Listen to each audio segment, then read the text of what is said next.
Good morning students. Today we are starting chapter number 10 reaching the age of adolescence. किशोरावस्था की उम्र तक पहुंचना. In the previous chapter we have learned the human male and female reproductive system. Last chapter में हमने human male और female reproductive system के बारे में पढ़ा था. We have also learned how human beings reproduce by giving birth to babies. हमने ये भी पढ़ा कि human beings किस तरह से babies को बर्थ यानी जन्म देकर किस तरह से रिप्रोडक्शन करते हैं. बेबीज़ ग्रो, वो बेबी ग्रो होता है एंड बिकम चिल्ड्रन, और क्या बन जाता है, एक बच्चा बन जाता है. चिल्ड्रन ग्रो फर्दर, वो बच्चा फर्दर बड़ा होता है एंड बिकम एडोलसेंट्स, और क्या बन जाता है, किशोर बन जाता है. अब किशोर कौन से होते हैं, जो 11 से लगभग 18-19 साल के बच्चे होते हैं ना, वो सारे एडोलसेंट्स होते हैं. और उनकी जो स्टेज है, उस एज की स्टेज, उसे क्या बोला जाता है, एडोलसेंस में है, वो अभी किशोरावस्था में है. And finally adolescents grow and become adults. वो जो किशोर होते हैं, एडोलसेंट्स होते हैं, वो फाइनली ग्रो होकर, बड़े होकर क्या बन जाते हैं, अडल्ट बन जाते हैं, पूर्ण विकसित प्राणी बन जाते हैं. It is only after growing up to a certain stage that humans are able to reproduce. Reproductive system तो जन्म से ही होता है, लेकिन वो reproductive system after a certain age work करना स्टार्ट करते हैं, पहले वर्क नहीं करता. तो आफ्टर अ सर्टेन एज जो ह्यूमन बींग्स होते हैं वो रिप्रोडक्शन करने के लिए एबल होते हैं, वो तैयार होते हैं. The human beings can reproduce only after a certain age because their reproductive system start working only after a certain as.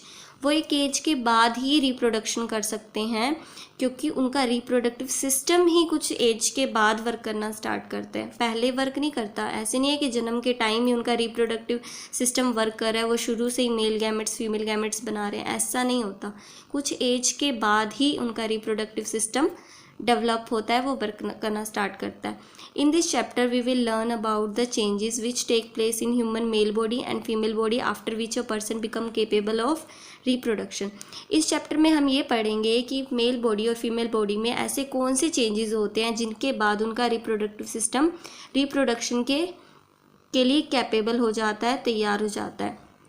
In other words, we will learn about the changes which take place in boys' body and in girls' body after which they become capable of reproduction. We will also discuss the role played by hormones in initiating the working of male and female reproductive system. ये भी पढ़ेंगे कि जो reproductive system होता है mail और female का, उनके वर्क करने के लिए, उनको स्टार्ट करने के लिए कौन कौन से हॉर्मोन्स अपनी भूमिका प्ले करते हैं, कौन सी भूमिका निभाते हैं, कौन कौन से ऐसे हॉर्मोन्स होते हैं, उनके बारे में भी पढ़ेंगे. It is the hormones which bring about changes that make a child grow into the adult. Child से जो बच्चा एडल्ट में ग्रो होता है तो उनकी बॉडी में चेंजेस होते हैं. तो वो चेंजेस लाने का जो मेन रीज़न क्या है, वो उसका रीज़न है हॉर्मोन्स. हॉर्मोन्स रिलीज़ होते हैं उस बच्चे की बॉडी में, जिसके कारण वो चाइल्ड से किस में ग्रो करता है, एडल्ट में ग्रो हो जाता है. अब हम पढ़ेंगे एडोलसेंस के बारे में, किशोरावस्था के बारे में. Growing up is a natural process. बड़ा होना एक नेचुरल प्रोसेस है. Growth begin from the day a baby is born. जब से एक बच्चा पैदा होता है तब से उसमें ग्रोथ होनी स्टार्ट हो जाती है. A baby grows and becomes a child. एक बेबी ग्रो होता है और क्या बनता है, एक बच्चा बनता है. A young human beings below the age of full physical developed is called a child. एक young human being below the age of full physical development. जब एक ह्यूमन बींग, ऐसा human being full physical development की age से पहले का human being, जिसकी as इतनी नहीं है कि वो फुल फिजिकल डेवलप्ड है, ठीक है, उससे पहले की जो स्टेज होती है उसे क्या बोलते हैं, उसे चाइल्ड बोला जाता है. यंग ह्यूमन बींग एक ऐसा human being below the age, जिसकी एज कम है किससे, फुल फिजिकल डेवलपमेंट, जिसकी फुल फिजिकल डेवलपमेंट की एज से कम है, जिसकी एज, उसे क्या बोला जाता है, चाइल्ड बोला जाता है, बच्चा बोला जाता है. When a child cross the age of 10 years और 11 ईयर, जब वो बच्चा 10 ईयर्स या 11 ईयर्स की एज को पार कर लेता है, उससे आगे, there is a sudden spurt in his body growth which become noticeable. तो उसकी बॉडी ग्रोथ में एक काफ़ी तेज़ी से इंक्रीज देखने को मिलता है, उसकी जो बॉडी ग्रोथ होती है ना वो काफ़ी तेज़ी से होने लगती है, which becomes noticeable. The rapid changes which take place in the body from this age onwards are the part of growing up. जो उसकी बॉडी में चेंजेस होते हैं, रैपिड चेंजेस होते हैं इस टाइम, तो वो उसके बड़े होने का ही पार्ट है। These changes indicate that person is no longer a child but he is on the way to becoming an adult। ये जो चेंजेस होते हैं, जो भी चेंजेस हो रहे हैं 11-12 साल की उम्र के बाद, उससे हमें ये पता चलता है कि वो जो बच्चा है अब वो बच्चा नहीं रहा, वो अब एडल्ट बनने के लिए प्रोग्रेस कर रहा है, उस रास्ते पर है, एडल्ट बनना है अब उसे। ए mature human being who is fully grown, एक ऐसा मैच्योर ह्यूमन बींग जो फुल ग्रोन है, पूर्ण विकसित हो चुका है एंड डेवलप्ड हो चुका है, इज़ कॉल्ड एन अडल्ट। जो फुल फिजिकली डेवलप्ड पर्सन है, फुल्ली ग्रोन है, उसे क्या बोला जाता है? एडल्ट बोला जाता है। There is a period of life in human beings when a person is neither a child nor an adult. Human being की लाइफ में एक ऐसा पीरियड होता है जब उसे ना तो बच्चा कहा जा सकता है कि बिल्कुल बच्चा है, ना उसे पूर्ण विकसित कहा जा सकता है कि वो अडल्ट है। उस स्टेज को ही क्या बोला जाता है? एडोलसेंस बोला जाता है, किशोरावस्था की। ना तो अब वो बच्चा है, ना ही अब वो उसे पूर्ण विकसित भी नहीं बोला जा सकता, उसे एडोलसेंस बोलेंगे। The transitional period of physical and mental development which occurs between childhood and adulthood is called adolescence. जो ट्रांजिशनल पीरियड है, जो बीच का पीरियड है फिजिकल एंड मेंटल डेवलपमेंट का, which occurs between childhood and adulthood, childhood से पहले, childhood के बाद और अडल्टहुड से पहले जो ये बीच में ट्रांजिशनल स्टेज आएगी ना, जिसमें उस बंदे का फिजिकल और मेंटल डेवलपमेंट होता है, उसी एज को क्या बोला जाता है? उस स्टेज को एडोलसेंस बोला जाता है। In the most simple words, अगर हम सिंपल वर्ड्स में बोलें, the period of life between childhood and adulthood is called adolescence. Childhood और अडल्टहुड के बीच की जो ट्रांजिशनल स्टेज है उसे ही एडोलसेंस बोला जाता है। Adolescence is the time when a lot of changes take place in the body of boys and girls which make their reproductive system mature. Adolescence वो टाइम होता है जब ह्यूमन बीइंग की बॉडी में काफ़ी सारे चेंजेस होते हैं, जैसे बॉयज़ की बॉडी में कुछ अलग चेंजेस होते हैं, गर्ल्स की बॉडी में कुछ अलग चेंजेस होते हैं, तो बहुत सारे ऐसे चेंजेस होते हैं एडोलसेंस के टाइम, जिसके कारण उनका रिप्रोडक्टिव सिस्टम मैच्योर होता है। We can now write another definition of adolescence as follow. The period of life of a person की लाइफ का वो period when the body undergoes a lot of changes, जब किसी की बॉडी में बहुत सारे चेंजेस होते हैं लीडिंग टू रिप्रोडक्टिव मैच्योरिटी। जिन चेंजेस के कारण रिप्रोडक्टिव मैच्योरिटी होती है उसे क्या बोलते हैं? एडोलसेंस की स्टेज बोला जाता है। Some of the changes which take place in boys during adolescence are facial and body hair grow, voice deepens and testis starts to make sperms. Boys की बॉडी में एडोलसेंस के टाइम क्या क्या changes होते हैं? उनके फेशियल और body hair grow करने लगते हैं, मुंह पर दाढ़ी मूछ वगैरह आने लगती है, तो ये सारे फेशियल और बॉडी हेयर में भी ग्रोथ देखी जा सकती है। उनकी वॉइस थोड़ी डीप हो जाती है, एडम्स एप्पल ग्रो करता है ना, जिसके कारण उनका वॉइस बॉक्स थोड़ा बड़ा हो जाता है, वॉइस डीप हो जाती है और पिच लो हो जाती है। And testis starts to make sperm, और उनकी जो टेस्टिस होती हैं वो स्पर्म्स बनाना स्टार्ट कर देती है। कौन सी एज में? एडोलसेंस की स्टेज में। तो ये शुरू से ही ऐसा नहीं था कि फेशियल और बॉडी हेयर उनके ग्रोथ थी उनमें, या वॉइस डीपन्स थी, टेस्टिस स्पर्म्स बना रही थी, ऐसा शुरू से नहीं था। ये आफ्टर अ सर्टेन एज में स्टार्ट होती है, वो एज होती है एडोलसेंस की as. And some of the changes which take place in girls during adolescence are breast grow, ovaries start to release eggs, menstruation begin। girls में क्या क्या changes होती है? breast grow, ovaries starts to release eggs and menstruation start।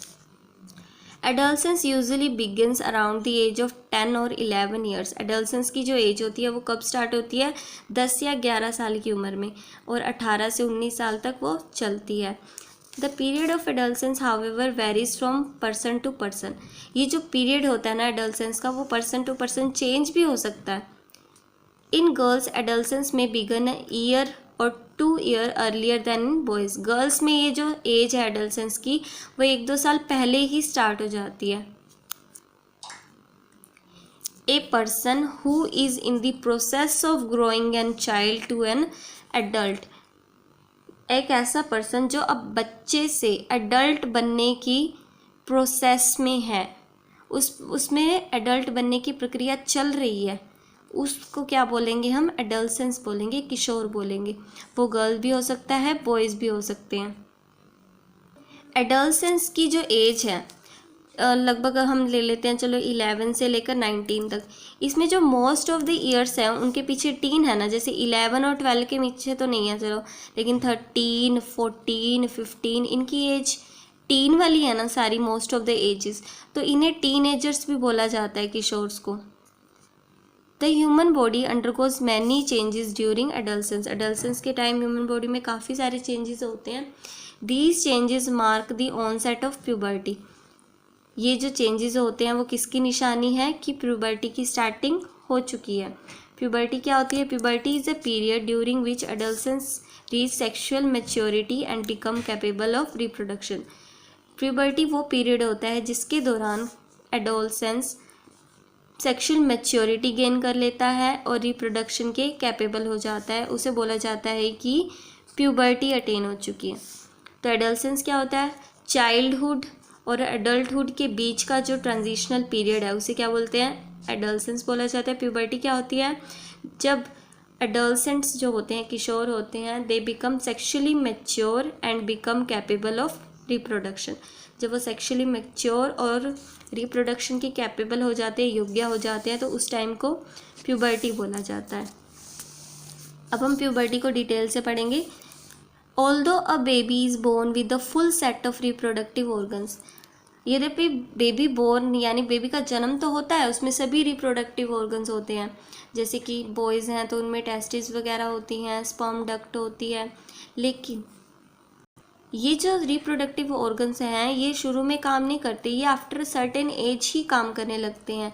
जैसे कि their organs do not function during the first 10 और 12 years of life. उनकी जो जीवन के शुरुआती 10-12 साल हैं तब तक ये रिप्रोडक्टिव ऑर्गन्स काम नहीं करते, लेकिन under the influence of hormones produced in the body, लेकिन जो उनकी बॉडी में हॉर्मोन्स प्रोड्यूस होते हैं, the reproductive organs become active at the time known as puberty.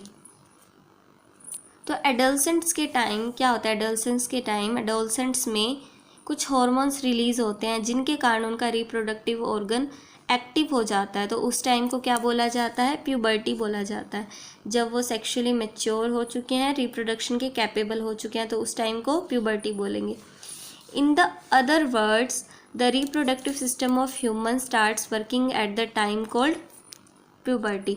तो हम और शब्दों में क्या बोल सकते हैं कि जिस टाइम में ह्यूमंस का, बॉयज़ या फिर गर्ल्स का रिप्रोडक्टिव सिस्टम वर्क करने लगता है, प्रॉपर फंक्शन करने लग जाता है, उस टाइम को क्या बोलते हैं? प्यूबर्टी बोलते हैं। At puberty sex hormones begins to be produce due to which boys and girls becomes sexually mature. Puberty के टाइम सेक्स हॉर्मोन्स प्रोड्यूस होने लगते हैं जिसके कारण बॉयज़ और गर्ल्स सेक्शुअली मैच्योर हो जाते हैं। The period during which the adolescents, boys and girls reach sexual maturity and capable of reproduction is called puberty. Puberty वो टाइम पीरियड होता है जिसमें adolescents, boys या फिर girls सेक्शुअल मैच्योरिटी गेन कर लेते हैं और रिप्रोडक्शन के कैपेबल हो जाते हैं, उसे प्यूबर्टी बोला जाता है। Puberty is a period of several years. Puberty का जो टाइम पीरियड होता है वो कुछ सालों का हो सकता है, जिसमें उनकी फ़िज़िकल ग्रोथ में काफ़ी ज़्यादा तेज़ी से चेंजेस हमें देखने को मिलते हैं और जिसके कारण उनमें सेक्शुअल मैच्योरिटी आती है। Puberty is a time when child's body starts changing into adult's body. Puberty वो टाइम होता है जिनमें जो बच्चे की बॉडी है वो एडल्ट बॉडी में कन्वर्ट हो रही है, उसमें चेंज हो रही है। Puberty tends to start earlier in girls than in boys. आपको पहले भी बताया है कि जो प्यूबर्टी होती है वो गर्ल्स में पहले स्टार्ट हो जाती है और बॉयज़ में बाद में स्टार्ट होती है। Girls attain puberty at the lower age of 10 to 13 years. Puberty जो स्टार्ट हो रही है, गर्ल्स में जो प्यूबर्टी की स्टेज होती है वो 10 या 13 साल में अटेन हो जाती है, लेकिन बॉयज़ में puberty at a comparatively higher age of 12 to 14 years. लेकिन जो बॉयज़ में प्यूबर्टी का टाइम पीरियड होता है स्टार्टिंग होने का, वो 12 से 14 ईयर्स के बीच में होता है। At puberty many changes occur in the bodies of boys and girls. Puberty के टाइम बॉयज़ गर्ल्स की बॉडी में काफ़ी चेंज होते हैं। Boys as well as girls there is a rapid increase in rate of growth. उनकी growth में जो उनकी बॉडी ग्रोथ हो रही है, जो उसकी रेट यानी जो उनकी ग्रोथ होने की जो स्पीड है ना, वो भी काफ़ी ज़्यादा इंक्रीज़ हो जाती है, काफ़ी ज़्यादा उनकी हाइट इंक्रीज़ करने लगती है। Puberty is marked by the development of secondary sexual characteristics in boys and girls. Puberty की स्टार्टिंग होने की जो निशानी होती है वो क्या होती है, उनके सेकेंडरी सेक्शुअल कैरेक्टरिस्टिक्स डेवलप होने लगती हैं।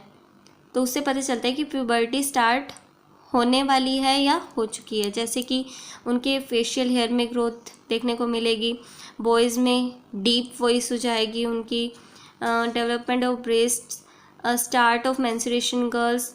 The most significant sign of puberty in girls is the beginning of menstruation. The various changes which occur in boys during puberty. Puberty के टाइम बॉयज़ में क्या क्या चेंजेस होते हैं? Hair grow on the face of boys and on chest. Boys के face पर hair grow होने लगते हैं और चेस्ट पर हेयर ग्रो होने लगते हैं। उनकी वॉइस डीप हो जाती है, उनकी लो पिच वॉइस हो जाती है, भारी आवाज़ हो जाती है बॉयज़ की, हम ये भी कह सकते हैं। Testis starts to make sperms. Testis जो होती हैं वो स्पर्म्स बनाना स्टार्ट कर देती है प्यूबर्टी की एज में। Testis and penis become larger. उनकी टेस्टिस और पेनीज बड़ी हो जाती हैं। Chest and shoulders of boys broaden. Chest और शोल्डर चौड़े हो जाते हैं, उनके कंधे और छाती। Body becomes muscular. उनकी जो बॉडी होती है वो मस्क्यूलर हो जाती है, उनमें मसल्स डेवलप होने लगती हैं। Hair grow in armpits and in pubic region between the thigh. Rapid increase in height occurs. उनकी हाइट में काफ़ी तेजी से वृद्धि देखने को मिलती है, रैपिड इंक्रीज देखने को मिलता है। Feelings and sexual drives associated with adulthood begins to develop. उनमें फीलिंग्स डेवलप होती हैं, वो इमोशनल स्विंग्स होने लगते हैं, मेंटली डेवलपमेंट होती है, इंटेलेक्चुअल डेवलपमेंट होती है, सेक्सुअल डिराइव्स होते हैं जो एडल्टहुड से एसोसिएटेड होते हैं। The various changes which occur in girls during puberty. Puberty के टाइम गर्ल्स में क्या क्या चेंजेस होते हैं? Breast develop and enlarge in girls. Breast development होती है और एनलार्ज होती है। Ovary start to release eggs. जो ओवेरीज होती हैं वो एग्स रिलीज करना स्टार्ट कर देती है। Menstruation begins. मेंस्ट्रुएशन स्टार्ट होता है। Ovaries, oviduct, uterus and vagina enlarge. जो ओवेरीज होती हैं, ओविडक्ट होती है, यूट्रस होता है, वजाइना होता है, वो बड़ा होना स्टार्ट होता है, एनलार्ज हो जाता है। Hips of girls broaden. Extra fat is deposited on hips and thighs. Hair grow in armpits in pubic region between the thighs. Thighs के नीचे आर्मपिट्स में, प्यूबिक की रीजन्स में हेयर ग्रो होने लगते हैं। Rapid increase in height occurs. Girls की height में तेज़ी से इंक्रीज देखने को मिलता है और ये बॉयज़ में भी इसी तरह से ही होता है। Feelings and sexual drives associated with adulthood becomes to develop.